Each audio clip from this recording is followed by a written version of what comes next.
Why do we stay sick? This is a discussion that goes down past our current reality and goes into our past and goes into our DNA. If you look at, for instance, in Vietnam, when Agent Orange, which was a very toxic chemical and nerve gas, was dropped down onto the population, the people that it was actually dropped on had effects to it.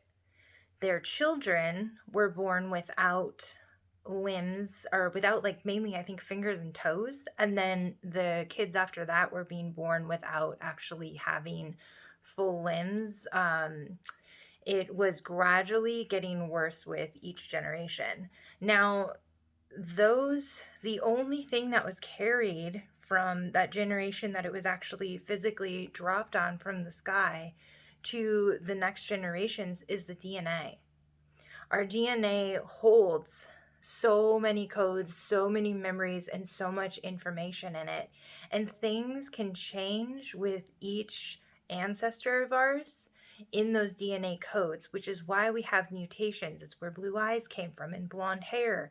It's the same thing. It's different genetic codes that we're being told that we need this in order to survive, or we have a discrepancy within our genes and something is off. Something was mutated in a way that isn't serving us. So when you look back at the DNA and you say, okay, well, how is this affecting me now in my life? You can look at 23andMe, for example, and see that some people just really don't like cilantro. It tastes like soap to them. Now, all these people that have been in this genetic line that have passed down that they don't like cilantro because it tastes like soap are had for some reason developed this way of taking in cilantro as soap so that they wouldn't eat it for whatever reason. It's not a pleasant thing. um we have in our genetics, we have multiple different types of genes. So we have, if you've ever heard people say your genes can be turned on or turned off for different things, that is so very true. We methylate things through our cells, through our bodies, and our genetic codes are what tell us that we are supposed to be doing different things with what it is that we're putting into our body to nourish it, with the toxins around us in our environment, with whatever it is that we're taking in whatever way, shape, or form. That those genetic codes are telling us exactly what it is that we're supposed to be doing with whatever the nutrient, the stimulus, anything that we're taking in. So, how does this cause us to stay sick? I had a personal experience with, I could always eat sulfur foods. I could eat garlic, I could eat onions, I could have eggs, and I wouldn't have a problem with it. When my system started getting shut down, I ended up having, like, slowly through the years, I started not being able to methylate, to process that sulfur that was coming through my body. So the genetic codes that were telling my body that um, I shouldn't be able to process this stuff were being turned on, and the genetic codes that were allowing me to process garlic, eggs, and onions and other things with sulfur were being turned off. I talked to my psychiatrist years ago, and he showed me a huge chart about this and was saying that we all have genetic codes that are working within our body that are serving us, because if we didn't have them at all, we would not have survived either utero in our mom's bellies, or we wouldn't have survived as soon as we were born, because we need those codes. So we have them. You have them in you. Otherwise, you wouldn't be here. um, it's about turning them on and off. So, why does this keep us sick? Well, our bodies, for whatever reason, have been told that, okay, we need to turn on or off a specific thing, and they're confused. So, getting down back to that level of, okay, this is in our genetic codes. This is old. This is old stuff that our ancestors were carrying. It could be from our parents. It could be from our great grandparents. It could be from thousands of years ago of information that was being held.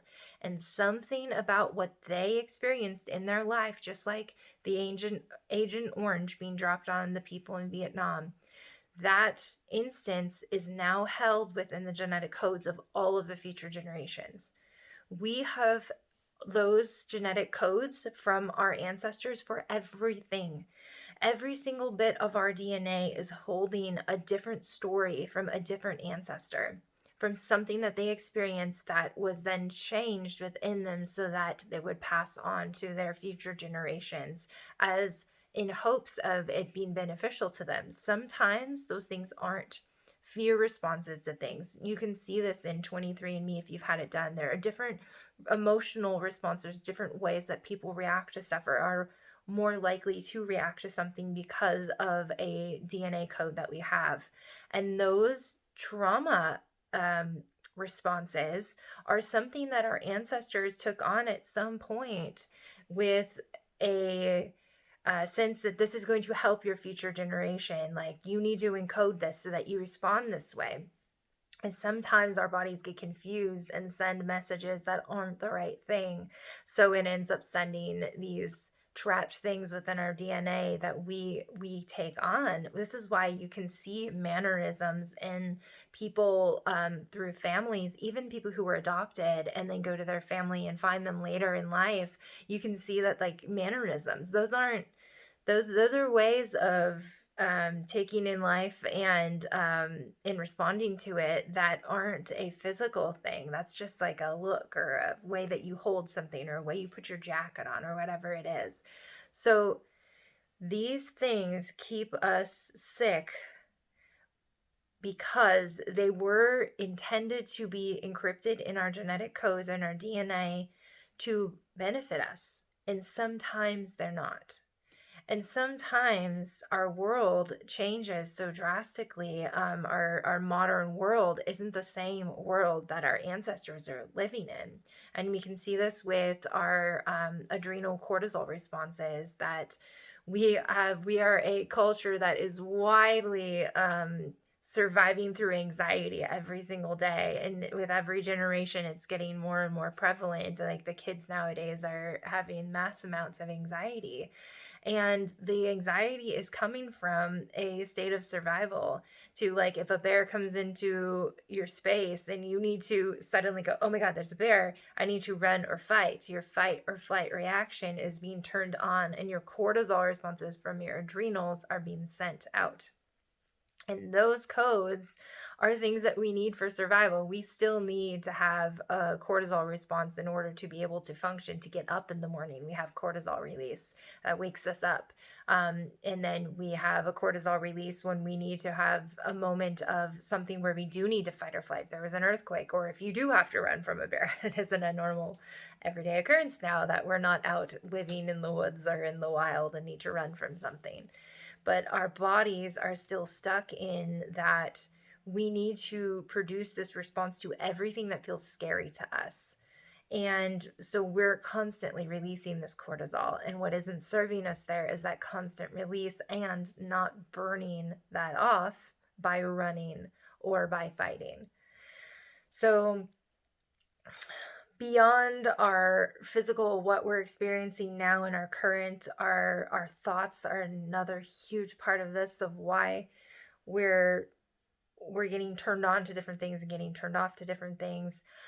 It's all so wrapped up together. It's also, there are so many things to why we're getting sick. This is just one topic and one big topic to cover in all of this. So genetic coding is something that we can change. It's something we can shift. I have already started shifting back, going back to that sulfur response. I have already started being able to process sulfur again in the ways that I used to. And we are so incredibly powerful. You are so incredibly powerful. You can turn on and turn off different things. You can learn new behaviors. You can learn new ways of telling your body to respond to this world. All right, well, thanks for watching this video, and like if you like this content, subscribe if you're feeling called to, and I'll see you in the next video. All right, bye.